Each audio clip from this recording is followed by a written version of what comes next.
balingaka chaîne na bino pona ko informa kabino.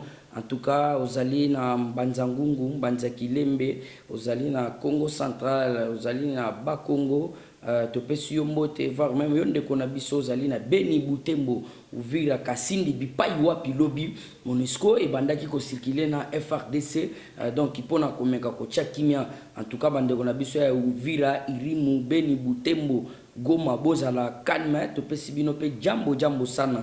Donc Équateur, Guadeloupe, Gemena, donc na monipe mbaya partout akula. Na pesi bino pe mbote nde bolobaka toujours losako. En tout cas pona muko tombolo muto akojoka na mulangi.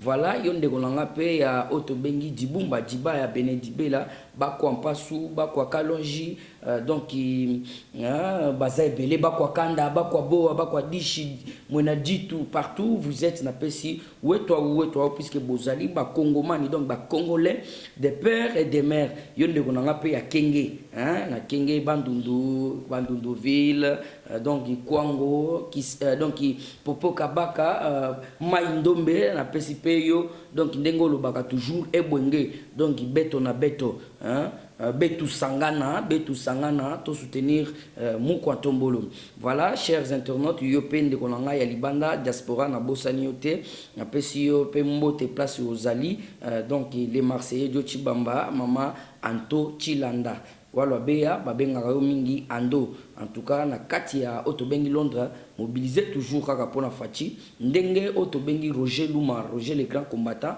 basala kamusala na bango na kati ya Paris wana yebani baningi saka même Château Rouge. Vous allez payer na Chine, Pékin, Californie, Johannesburg, Zanzibar, partout de Pesio Mbote, les grands cordons pour les Massamba, de Pesio Pembote, Papa Denis, donc Kadima, Papa Denis Nabiso Mukuna, pardon, wana zali docteur na Pesio Pembote, Jean Mamadou Polondo, les Marseillais, de Pesio Binombote. Voilà, sans plus tarder, tu entamé la moko na otobengi actualité politique.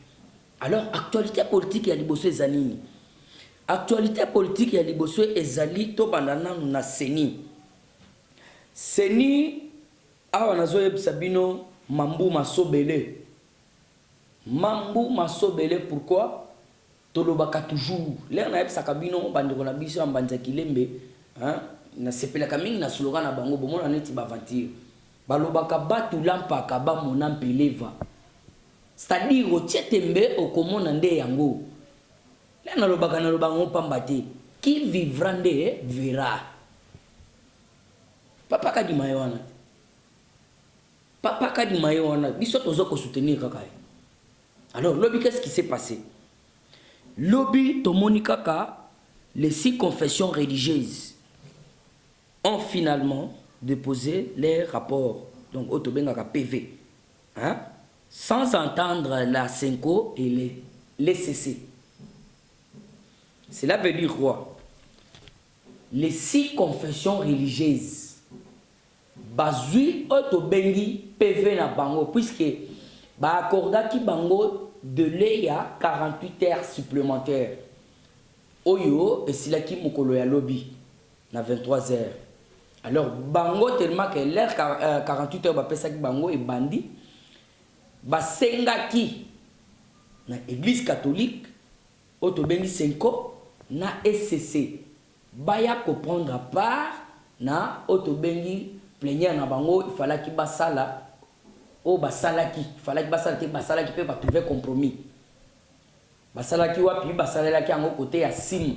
Baboya ki centre interdiocésain, pourquoi? Parce que makambo belé et les cas qui na centre wana ti bamona ki bakata ki bango courant ote bamona ya bechola lingala la tout ça c'est nde balubi non goutte que vaille awa photo que de place mususu. Merci pour bolanda nga papa na ngai ba pasteur banganga nzambe ya solo bomoni nde bozala ki amvoute côté kuna mais côté bokei pas même des jours bozu déjà donc solution. Alors, papa bakendaki, bakei, bango baza ko maintenir toujours Denis. Papa Denis Kadima. C'est pour vous dire que dans la démocratie, majorité est kontaka.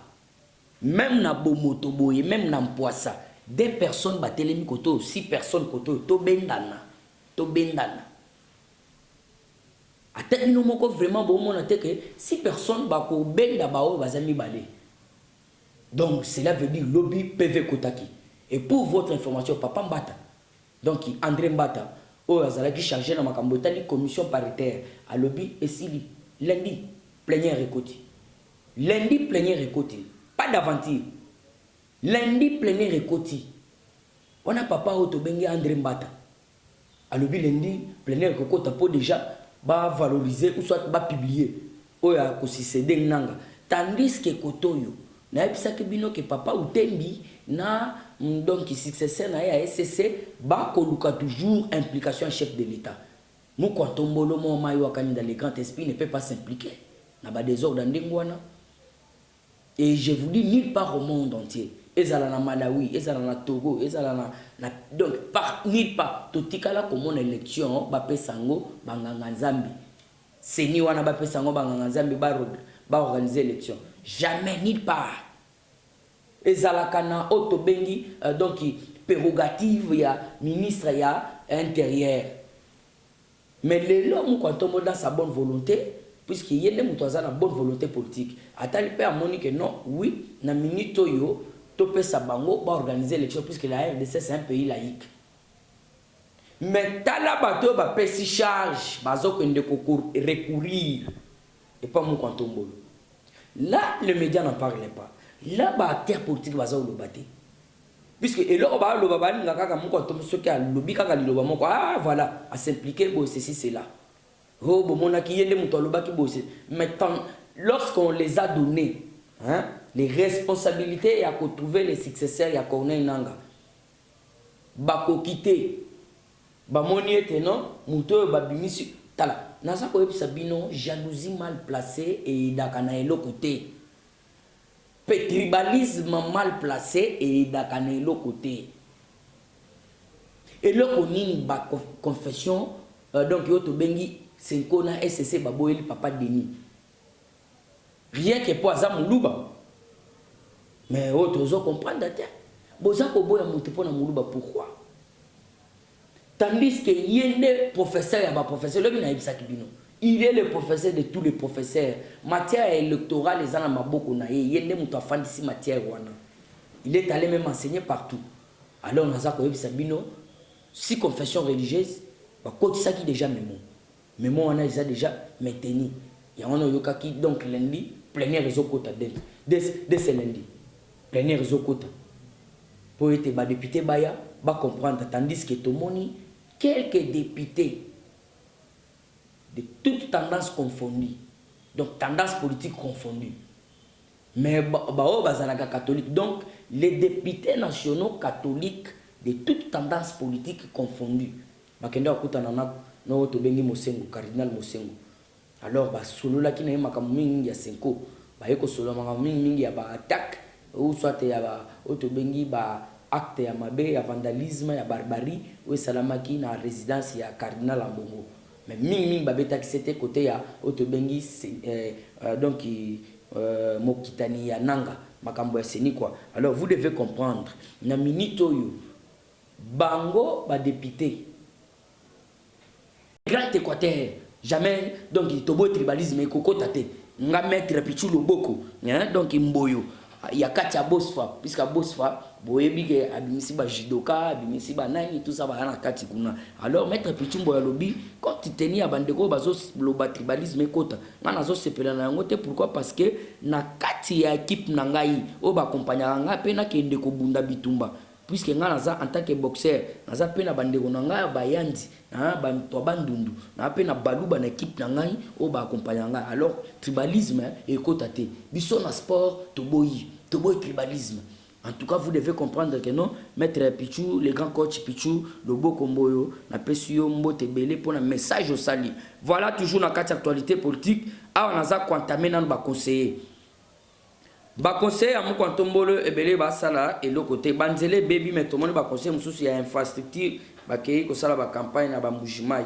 Tandis que banzela et baby il fallait que état la banzela nini oyo faut ba bongisa voir même na bamboka na ba territoire oyo to tangi ba kombo OK na kamina puisque soko zami donc auto bengi conseil à mon tombola en matière des infrastructures ezaka pona Kinshasa te. Il faut que na Walungu na Gemena, il faut que ndepe kuna na Basangusu, OK na bakota balokele, otali ba ndenge ba quotidien ba électeur ya muko Ntombolo, baza ko vivre ndenge nini, ndenge bana mboka, hein, les originaires ya mboka wana, baza ko senga nzela nini po bonga. Donc bokoti na ba fitilité.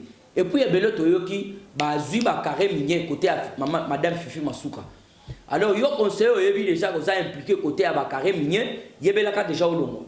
Et puis to kolandela mutu apesionnant yo en tant que conseiller o kozwa ba carré minier ndengeni. Donc oza ko aider na mu ko tomono le côté bokomi na bino nde kaka ba saper, bokomi na bino kaka donc ba amoureux. Et le ko mon côté za wana po bo aider tozo mona iloko mon côté bo aider mu ko Ntombolo. Yé mon a moyen qu'on comprendre. Bocha tembete yaya. Notre dossier il a construire 145 territoires. Les animaux quand on il fallait ça la déclaration. C'est le ministre. Il y a infrastructure. Ou soit to bengi conseil na e ya mu quand on infrastructure. Nde muti fallait kaye la mu quand on dossier que non comme ça ba territoire za ko beba to sangisa yango puisque to mona ba to yo succéda ba tirala ko tonga ba mboka na bango te au contraire ba bosani ba origine na bango. Mais yo en tant que muko Ntombolo oyo bango basala kité yo il faut ça la pour peuple alinga yo peuple a côté son en mémoire. Alors bino bokei ale bokoti na ba fitilité boko mi ko zo bakare minier alors bakare minier yo surtout mutu yo surtout a pesi conseiller ya muko Ntombolo bakare minier luka moyen ozo yango puisque bientôt tozo kita puisque to yoki batwana ba sala musala te ba ende ko dame ba ende ko lever ba ende ko saper ba komi ba sekos na kos. Alors, tu vois, ça bango, oh, ils ont surtout azui, puisque là, tu as ces informations, tu as si, bah, si quelques conseillers à mon compte, bah, ça n'a pas carré minier. Côté à l'Arab. Alors, on a coupé Bisabino, bah, de Konanga, tu as bango 48 heures. Bah, mais comme moyen, bah, kende déjà. Puisque, bah, carré minier, on les a peuple congolais, à terre, à Moutoumoko. Ils ont peuple congolais, bah, exploitant, et pas, bah, autobengi, donc, il va opérateur. Pour me ko ko ça bon na libinga l'état za te ke mutu moko telemi bolelo alobi ke non ye azubo ye azu puisque ça conseil to ko téléré jamais te toujours na ndenga ko recadrer lelo il faut to recadrer bato belé na ça ko recadrer à moi que équipe ya présidence et équipe d'avance présidentielle donc équipe d'avance ya mu Ntombolo bato wana surtout ba chef na bango baza ko sala makambulo lenge longo banité. Équipe d'avance ya moko Ntombolo bazali ko sala mafia belé bango nde baza ko bebisa image ya équipe d'avance ya moko Ntombolo preuve tangible nazana équipe moko oyo ebele baza sala ki équipe wana bazali ba otobengi bandeko nanga na kati ya Bosfa et j'en profite pour dire que non awa otobengi cordon national donc otobengi na kombo ya Jean Maweja Jones le Mao. Mao chechunga mutu apese mao wana il faut que yotuna na limite ba ebisao mutu apesa ra ye mao komba mao il faut que yotuna Jama Weja wazali cordon na ngai na kati ya Bosfa akosala bientôt réunion avec tous les boxeurs au bazar na kati ya Bosfa soutenant muko Ntombolo. Merci beaucoup papa Jones donc itokozala wana. Alors na bandaki kolobani na bandaki koloba boye équipe d'avance présidentielle ya muko Ntombolo ezali ko yokisa biso soni puis bazali ko yiba bambongo batu tozuika ya monsieur Lobo na monsieur Lobeya bazali batu moko baniyibi bazali ko sala ba mafia j'ai donné Lobo na auto bengi monsieur Lobeya bazali ko sala mafia batikala ko pesa équipe ya sécurité ya Allemagne mbongote équipe ya sécurité ya Allemagne o mema mu Ntombolo de Cologne tina Berlin distance il y a 600 km. Batouana ba se sacrifia pour la sécurité ya muko Ntombolo de Cologne jusqu'à Ottoben na Berlin en Allemagne. Alors vous devez comprendre que non, il faut la distance ya Cologne na Berlin. Cologne na Berlin, esa distance moko ya 600 km. Alors ba papa ya batu, bazalaki plus de dizaines ya ba papa Ottoben ba champion. O ba se porta garant o donc ba moko ba se sacrifier. Je m'excuse. Bah c'est sacrifié pour basa la sécurité ya muko Ntombolo. Alors bah papa oyo bah c'est sacrifié bah bébé si kutu ba msusu misale kufwa. Misale kufwa pona kaka kozwa muko Ntombolo ko sale la sécurité ti place ifala kia koma na auto beng na Berlin. ba papa belé ba perdre musala mais mbongo na bango tikala ko bimate Dieu donné lobo oyo na lobeya ba fandeli mbongo wana ni tété le docteur Denis Mukuna. En tout cas papa na nzamba batela yo papa Denis papa oyo nde muto ake kozwela bango logement équipe d'avance on dirait il y a 20 personnes ake kolukela bango hôtel ba fandi wana allez ba bandi sikoyo ko beta li solo yake non pourquoi baza négliger mbongo na bango bimité nde papa moko na bandaki ko maîtriser bango merci papa Denis puisque papa Denis a donc il a se sacrifié peu abimisa tiba mbongo na na poche muto engadrer équipe wana c'est papa Denis Mukuna yangona toza ko senga pourquoi équipe d'avance ya président de la république eza ko sala makambo soni boy pour yo ba papa o tina minute batikala ko futa mate mbongo na bango ba papa na ngo surtout ba se porta garant donc ba se porter donc ba se sacrifier pour la sécurité ya Moko Ntombolo hein les cas comme Paulin Massamba atikala ko zombongo te les cas comme le kola Oto Bengi Jean Mamadou Polondo hein l'initiateur ya boxe juvénile et féminine mutu wana lelo musala na ye beba pona kaka ko se sacrifier ya ko batela Oto Bengi ndeko na ye puisque ndeko na ye na kati ya ngwende hein président congolais de père et de mère hein Makila Pena donc atiki musala akei ko sala sécurité mais comment na mbongo na bango bimi papa oyo lobo na lobeya bafandi bale mbongo batikali ko bimisa mbongo te batikali ko bimisa mbongo te ya sécurité oyo Allemagne oyo salaki sécurité ya Moko Ntombolo alors vous devez comprendre que non et loko batoyo donc il se prendra qui en charge au mutozo qui bango en charge na ocho sabino c'est papa Denis Mukuna depuis colonne ti Berlin distance wana yende muto banda ko bimisa même ba frère na yepo équipe à 20 personnes balia mais basa toujours en énergie pour na ba meka ko ça la sécurité malamu ya Moko Ntombolo ti basali une semaine mupanji wana basali une semaine na so sabino mamboso le bele ba misala beba misale beba à cause ya équipe d'avance ya Moko Ntombolo alors tout ça ko yebisa bango batika ezaleli wana batikali ko zwa mbongo na bango te il faut bo futa bango mbongo ti lelo bazolela mususu batikali ko zwa mbongo te hein alors vous devez comprendre que non donc Paulin Massamba ba Mamadou Polondo ba Eugénie Lipenda hein baza kolela hein Eugène Lipemba mwalo aza kolela makasi na ba papa na biso Boudimbu Chandelier de Bundes. Merci beaucoup papa Boudimbu Chandelier de Bundes. Nazwa ki information na binonde bozalaki en mobilisation. Bozalaki en mobilisation pour nous soutenir ou soit sécuriser mon. Donc je dirais ba député wana donc ba ke kokuta na papa cardinal Ambongo il fallait qu'il baille CP que non papa ndongo zabo il faut za la motema makasi puisque ozali papa ya bikolo nyonso.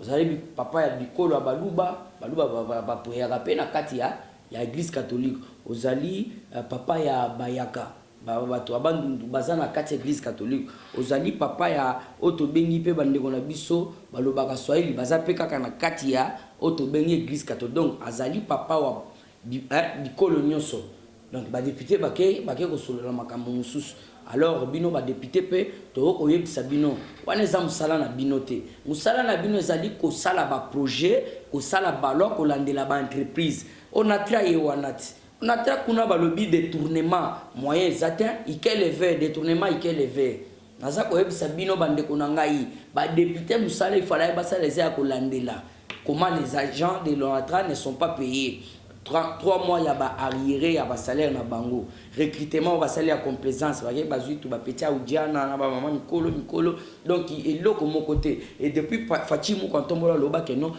tous les ports privés hein ezala donc suspendi mais les autres hommes na ba port ezaka ko sala donc baza ko saboter Oto Bengi maloba ya mokonza mboka mais misalo bino ba député fo bo sala ya mwana ezate ko keboy kozonga na bakwa dianga ko kende boy kozonga na simte boduka kimia boduka ndenge nini ya kwa améliorer musala na bino voilà chers compatriotes bande ko na biso toujours na kati actualité politique Moko Ntombolo le grand esprit Momai Nzubwa Bilumbu donc le président le plus costaud le plus jeune du monde donc Ndenga Zawana azali très attendu na kati ya Maison Blanche par son homologue Oto Bengi Joe Biden. Alors Joe Biden aleli en tout cas vraiment il faut rencontrer Moko Ntombolo. Il faut aller le plus vite que possible. Alors Bokoyoka tiba septembre wa Fachi le grand esprit le vrai raïs du Congo mukongomani pena akozwa mpepo akomata po akende donc côté ya Maison Blanche pour basolola na homologue na ye. Alors bakosolola nini mwana mboka nyonso tu fayeba ke non Faci ake libanda akokende libanda na state pona bakende kosolola nini na homologue na ye. Yoka c'est simple, Joe Biden azozela Faci po bameka kosolola sur donc otobengi changement climatique na mambo etali donc préservation de la nature et de nos parcs. Makambo bakobeta mingi yangwana, voire même diplomatie militaire kozala na kati. Alors vous devez comprendre que Joe Biden azozela mu kwantombolo akita na kati ya state. Alors bandeko na ngai toujours na kati actualité politique awa toko jusqu'au côté état de siège avec otobengi force spéciale des ISA Bayaki. Alors on a koyebisa bino les drones américains et les drones il y a RDC République démocratique du Congo. Les drones américains, les drones congolais, ils ont na kati ya ko circuler. Donc ils ont déjà ebandaki déjà musala. Ils ont ko déambuler, ils ont ko sillonner côté surtout ya est. Alors net olo babo il faut comprendre que non mukolo ya lobby elle a yiki côté ya parc de Virunga. Alors naza ko yebisa bino masasele la ki na ndenge moko sala ba jeter. O ba benga pas baluba bingoma, chingoma pena donc leli. O ya ate ya ba américain. Puisque les Américains ba na ba sac, ba valise, ba masasi, ba na ba sac, ba valise, ba matuza. Alors vous devez comprendre que non, les alaki mukolo alo binde ba signala kibiso que les forces spéciales des ISA ont visité le parc de Virunga où les crépitements de balles se sont faits. Se sont fait déjà entendre. Les drones américains et congolais contrôlent la zone. En tout cas, les braconniers subissent des lourdes pertes. Et les ultra-commandos font déjà les ratissages dans le grand parc national. On a déjà besoin d'informations déjà. Donc pour une meilleure compréhension, dans le Biboye, les forces spéciales des ISA ont visité le parc de Virunga où les crépitements des balles se sont fait déjà entendre. Les drones américains, congolais continuent, donc ils contrôlent la zone. En tout cas, donc les braconniers subissent de lourdes pertes et les ultra-commandos font déjà les ratissages dans les grands parcs. Alors vous devez comprendre que non, ratissage de bandits. Ratissage des bandits côté à parc. Anazo Sabino, ma parc a surtout il faut zonga puisque zali na cadre ya préservation de la nature. Donc ba parc oui ezali o to bengi ba nature na biso banyama ba espèce ya banyama ezali donc iko participer pe na avancement ya mboka puisque to la banyama mususu ezaka bipai wapite. Alors vous devez comprendre, c'est pourquoi bomoni o to bengi na kombo ya jardin zoologique o ba bengaka na kombo ya zoo babandi déjà ko bongisango.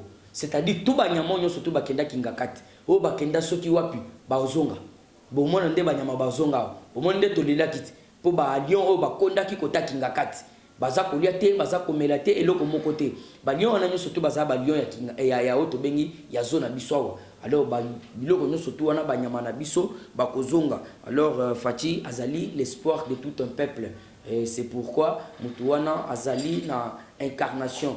Dans le lobby, il faut natonga 145 territoires. Il y a 145 territoires dans Rotika.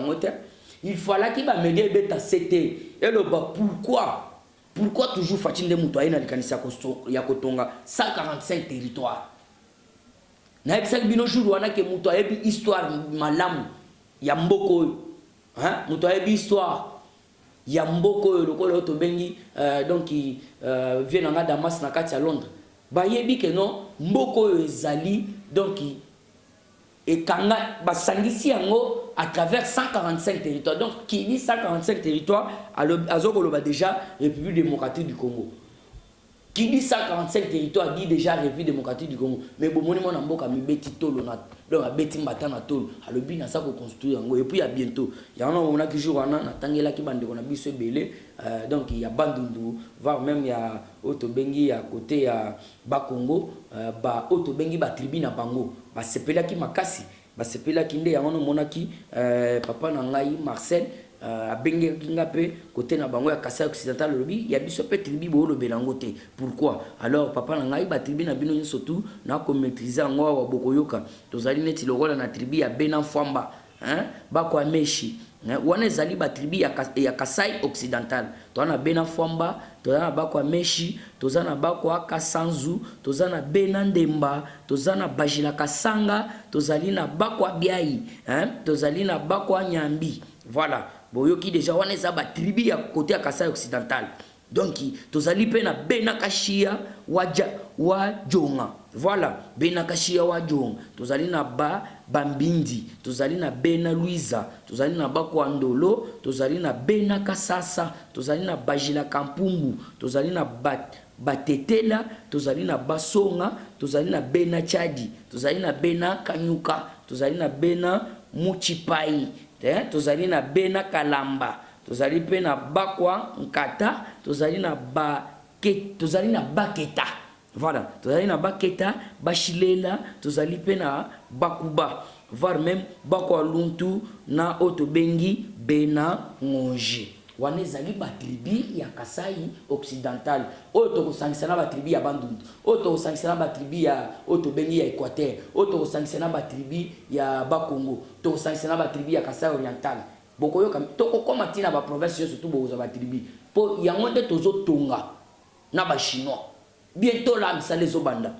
Alors vous devez comprendre oyo ezali ba tribu puisque biso to tribal te musoso abenga joana yo lobika ya côté ya Bandundu mais ya Kasai Occidental lobité oyo pe même ya otobengi donc ba tribu ya Équateur lobité tribu pe ya otobengi ya Kasai Oriental lobité. Donc oyebi yango papa na yebi yango très bien malgré ça muke na yebi yango quelques tribus ya Équateur yango wana nazo pesa bino bandeko na ngai Équateur ngala linga bino trop nako benga bino te jamais poto sala otobengi guerre ou soit tribalisme te puisque na yebi yo mongo zali ndeko na ngai ngape muluba na zali ndeko na yo. Alors comment lelo ngana ko inciter yo na un tribal jamais. Alors yo ka ba tribu ya côté na bino facha lobi azako sangisa azako tonga. Et puis ce tongi, qu'est-ce qui doit se passer au komona batu ba robanda koya pour babeta tourisme batala ba côté na bango ba village o batika ba chimbulu kamina tout ça. Alors les ba okuta yango ba mona neti lo on dirait site touristique. Donc bon okota na libenga ya l'état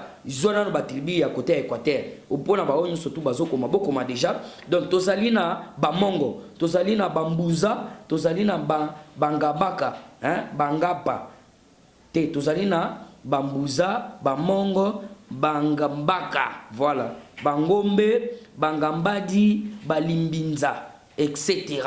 Wana ezali ba tribu nga na yebi ya côté Équateur pour la meilleure compréhension tozali na balimbinza tozali na bangambidi tozali na bangombe tozali na bangabaka tozali na bambunza bamongo bali. Alors vous devez comprendre peu côté ya tribu ya Kivu on ndeko nanga Kivu na sepeli ya trop wana dongi na moni déjà bande réunion surtout ya Kivu batelemi balobi vraiment au côté biso vraiment yangwana iskawa bokoyoka ba tribu on surtout nde tokosangisa 145 territoires yangwana nde tokosangisa zona ba tribu ya Kivu bakusu bandande bashi barega barega déjà na moni Rachel kuna nande kuna ye kuna na kati ya Belgique boza barega pena solo solo bomoni tribu na bino yangwana.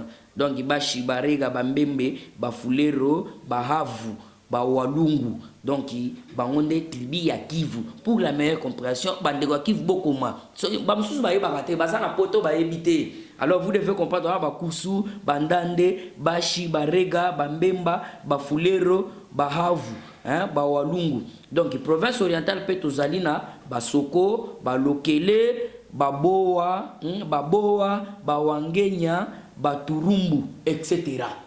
Donc on est allé ba tribu ya côté ya Kasai Oriental et ya côté ya province orientale. Alors tozali basoko balokele baboa bawangenya na baturumbu etc. J'en passe. Voilà ezali ba tribu o tokosangisa toleki wana toujours na kati actualité puisque tobo tribalisme mais tozali na maître moko na yebisa kabino wana kosala ba vantique azali grand coach maître Pichu Loboko.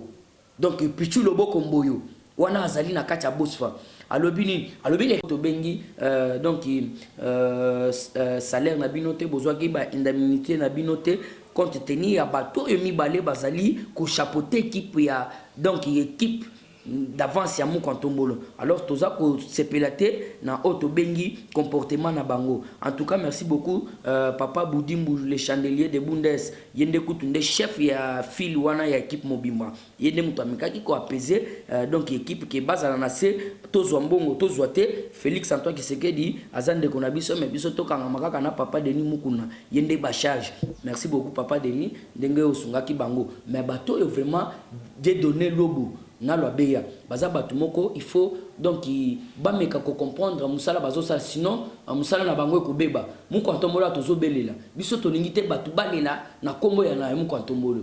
Alors pourquoi équipe d'avance oyo et ko sala makambo ndengwana toza ko zela mbongo ya équipe oyo memaki Mukantombolo na Berlin ba pesa bango mbongo. Voilà chers compatriotes toujours na kati ya tote pona cité puisque Rodriguez déjà a lobby na sima yango ngonga te liboso pe na yango eza yango te bakuluna ya kanyamaka c'est balobi nini kuluna ya kanyamaka c'est bazolela trop. Moi-même j'ai des vidéos baleli balobi ndenge zawana toza ko comprendre te biso to yibaka ba chombo to sala ka boye mais bazotinda biso makala. Mais comment ça fait-il que bato bazo ko yiba mbongo ebele ba millions bakuluner en cravate bakuluna en cravate bango ba ya ko sala bilanga o mona ende na banda oyebisa binote na banda oyebisa binote depuis kala na lobi bakuluna bako se venger bako telema bakoloba. Pourquoi bango bazo kende kanyamaka c'est tandis que bato bazo ko yiba ba millions baza ko tikala les cas ba mususu baza ko réclamer Gentini bafulu baza ko réclamer Gentini ngobila baza ko réclamer balobi te Gentini allié mbongo ya zandu eza salité bo ceci cela donc c'est-à-dire IEP faya kanyamaka c'est na banda ko yebisa bino baza ko luka ba donc bakuluna en cravate nde bango bazoluka kuna donc batu ya kanyama bakuluna bake kanyamaka c'est baleli balobi bango pe fo basala bilanga bakuluna wana nyonso tout en cravate ba iba ba millions il faut ba kita basala bilanga moko ba tele balobi Gentini kita pourquoi zando kuna donc moyen te. En tout cas merci beaucoup bande ko ngai bande ko na biso mbujimai en tout cas boza toujours mobilisé ba ko ngeleka ba ko mpasu maman donc la princesse Léontine Kangolongo continue toujours la mobilisation mais yambanan maman nana azokita d'ici lobby azokita na Mbujimai na délégation na Mobimba puisque yazande près à présidence maman nana bientôt en Mbujimai. Le président Félix Antoine Kisekedi Chilombo et le milliardaire Bill Gates ont échangé à travers une vidéoconférence sur les effets néfastes du changement climatique et de la poliomyélite en Afrique et sur autres points. Donc Mukantombolo basolola ki na Bill Gates et zalaki na nzela ya donc ya bilili en tout cas bokoye ba été a ndenge zawana basolola ki pona makambo ya changement climatique. Merci Rodriguez donc na sima yangonga eza yango te bande ko na ngai c'est par ici que nous mettons un point final puisque awa tozali toujours na sima yangonga.